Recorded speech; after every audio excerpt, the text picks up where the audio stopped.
Christmas అంటే అందరికి గుర్తొచ్చేది పశువుల పాక.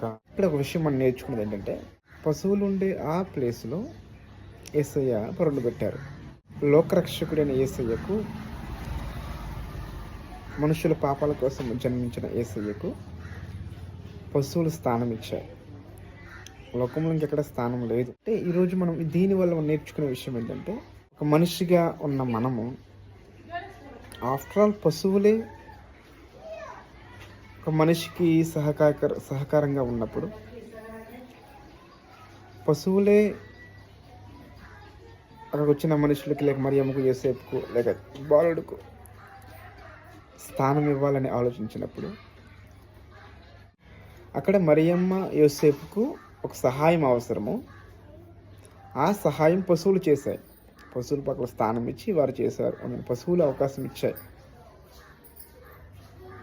మరి పశువులే అంత సాయం చేసినప్పుడు, మనిషి అయిన నువ్వు నేను, మనుషులుగా ఉన్న మనము ఇంకా చాలా చేయాలి సహాయం. ఎందుకంటే మన చుట్టుపక్కల, మన ఊరు చివర, మన ఊరి మధ్యలో, కొన్నిసార్లు మన ఇంటి పక్కనే ఉంటారు సహకారము లేనివారు, సహకారం కావలసిన వారు, ఆపదలు ఉన్నవాళ్ళు, ఆకలితో ఉన్నవాళ్ళు, వస్త్రాలు లేనివారు.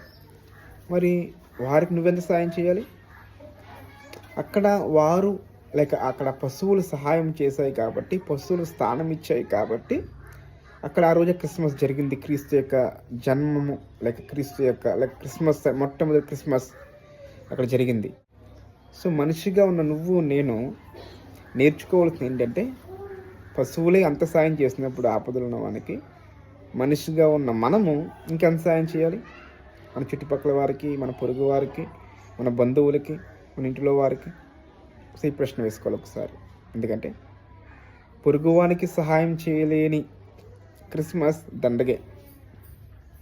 పొరుగువానికి, ఆకలితో ఉన్నవాడికి ఆహారం పెట్టకపోతే నువ్వు, నీది క్రిస్మస్ కానే కాదు. అక్కడ వారు ఆపదలో, ఆ పశువులు ఆపదలో వారిని ఆదుకున్నాయి కాబట్టి క్రిస్మస్ జరిగింది. అది నిజమైన క్రిస్మస్.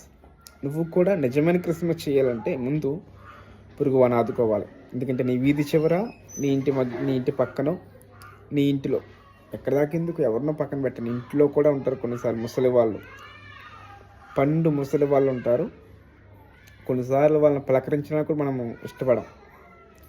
మామ తిన్నావా, మామ తాగావా అని అడగడానికి కూడా ఇష్టపడం.